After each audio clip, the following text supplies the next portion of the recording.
Your powers are weak, old man. You can't win, Darth. If you strike me down, I shall become more powerful than you can possibly imagine.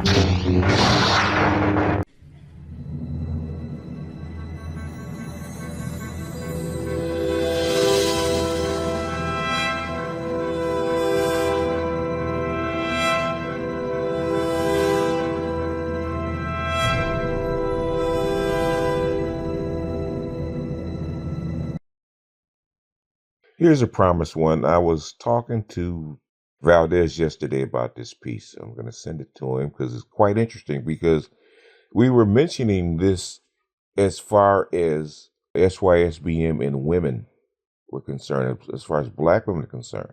And I was saying that, it's a painful part of our history that black women in this country were brought here as not necessarily here to work. They were brought here as concubines for breeding. They were brought as concubines for their white slave masters.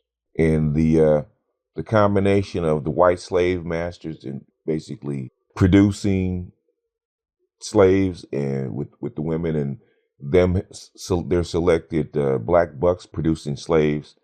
That's how the so-called Negro race was actually born in this country. We were produced, we were bred, we weren't brought here on ships. And this is part of the proof. Once you start mentioning this stuff into the ether, into the universe, people actually go back and look it up, and they actually start recalling this stuff. I mean, this is stuff that's already known. The French filmmakers actually did a movie called Goodbye, Uncle Sam, that talked about the breeding farms in the United States, in the southern part of the United States. But here's an article that I want to read into the record, and I'm going to send this one to Angry Man so he can do his piece on it. But it's quite interesting. Americans' breeding farms, what history books never told you. In 1808, America banned the import of slaves from Africa and the West Indies.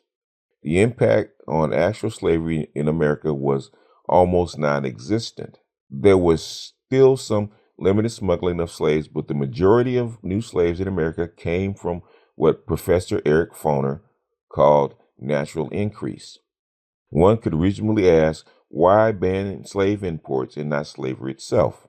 The answer is because for many of the proponents of the prohibition, including Thomas Jefferson, the reason was not based on humanitarian concerns, but on economics. The South was producing and selling enough slaves internally that the slave trade was reducing prices for slaves and cutting into profits.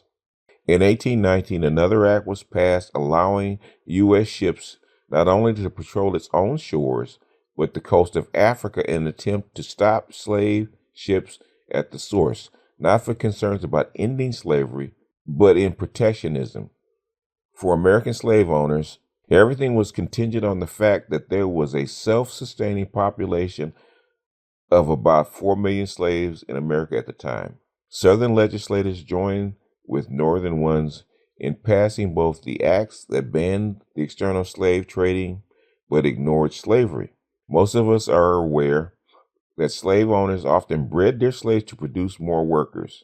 We are taught almost nothing about the breeding farms whose function was to produce as many slaves as possible for the sale and distribution throughout the South to meet their needs. Two of the largest breeding farms were located in Richmond, Virginia, and the Maryland Eastern Shore. As far as cities I've never lived in, I've spent as much time in Richmond, Virginia as anywhere. I've traveled there multiple times a year, often for a few days or a week at a time. Richmond is serious about most of its history. I visited the Edgar Allan Poe Museum.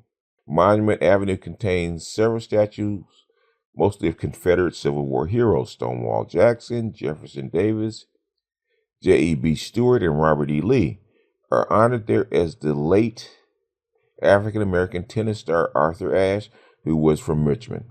In August 2017, Richmond Mayor LeVar Stoney said Richmond would consider the potential removal of the statues glorifying the legacy of the South after issues raised in nearby conflicts and protests involving white supremacists.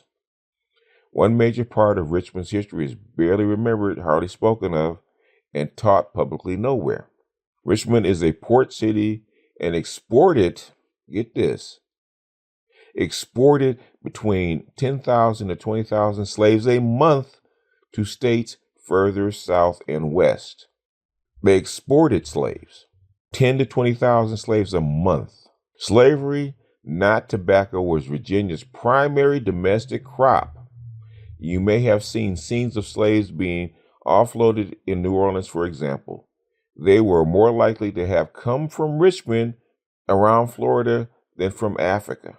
You never hear the names of the industry leaders like Robert Lumpkin ran his jail, which was a compound surrounded by a 12-foot fence with iron spikes. Should a slave escape by law, the Fugitive Slave Act guaranteed they would be returned courtesy of the federal government. The slave population of the breeding farm was mostly women and children not old enough to be sold, and a limited number of men whose job was to impregnate as many slave women as possible. The slaves were often given hoods or bags over their heads to keep them from knowing who they were having forced sex with. It could be someone they know, perhaps a niece, aunt, sister, or their own mother. The breeders only wanted a child that could be sold. Richmond had 5 railroads. Slaves could be shipped both by rail and boat, which allowed slaves to arrive in better condition and thus fetch a higher price. Slavery was more than man's inhumanity towards man. It was always about economics, cheap labor that allowed America to compete with other nations, which is why Jim Crow was passed after they freed the slaves. Much of America was literally built on slavery. Texas school books are now trying to make it sound not quite so bad. The breeding farms received no mention at all. This is just a brief essay, okay? It's a brief essay. Now, I've been saying this for about 4 years. Dr. Claude Anderson mentioned this. If you look at the slave population census, you can see the natural increase. Most of the slaves did not come off of ships. In fact, for almost 60 years, they cut off external slave trade because they had enough. They had enough to breed. In 1780, with the last British census, there was like 400,000 black people, which is about 300,000 slaves. I think we had 300,000 slaves and about less than 100,000 freed black people. By 1860, not 1860, 1860, there was over 4 million slaves. We were bred like animals, and the women were concubine. You had some that worked, but they were concubine. I think there was another piece written by a feminist. If I can find it, I'll find it. Where she actually admitted women, female black slaves could get their manumission, their freedom, just like Sojourner Truth, get your freedom if you produce a certain amount of children. If a woman produces between 9 and 12 children for the slave master so that they could be sold, she can get her manumission. If she was fertile enough, she could get her freedom. The thing is, it's short for a woman to produce that many children. It normally shortens her life. So if she starts at, and they did start them, they started them at soon as they could be, impregnated. So they started these girls at 12. So by the time they're 30, they had 9, 10, 12 kids. The fertility rate of African women is high. It's like at least a third higher than white women. So if you run the numbers, basically breeding women like that will give you a tenfold increase. That's exactly what we had in this country. That's exactly what they stated in this piece. In fact, they were breeding so fast, they didn't know what to do with them. Once they were freed, they wanted to get rid of them because they were breeding black women like rabbits. And ever since they freed us, they've been trying to control the population of black people. So this is partial proof that black women are brought here to breed, and they bred us like animals. So we never had a natural affinity or natural culture with our women. We have as natural a culture with our women as a bull has with a cow in the field. And that kind of idea, that kind of culture has permeated us 200 years later, which is why we have never really had a cultural connection with our so-called women. Sins of the fathers. It's something that Moynihan pointed to in the Moynihan report. This is what he called inhuman treatment. This is what he called the cultural damage that was done to the group we call Negroes.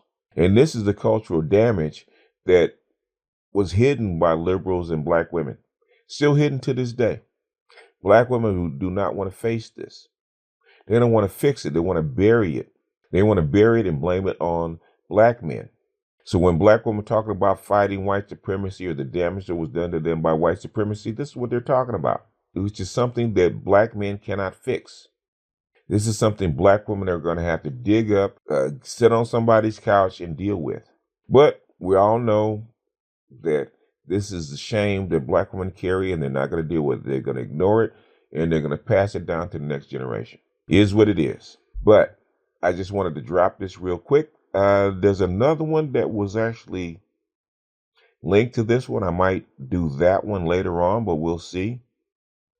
But I'm going to cut this one off, and I'm going to kick this one over to Angry Man and see what he says. But with that, I'm going to jump off here. This is BGS out, and I'll see you guys on the next one.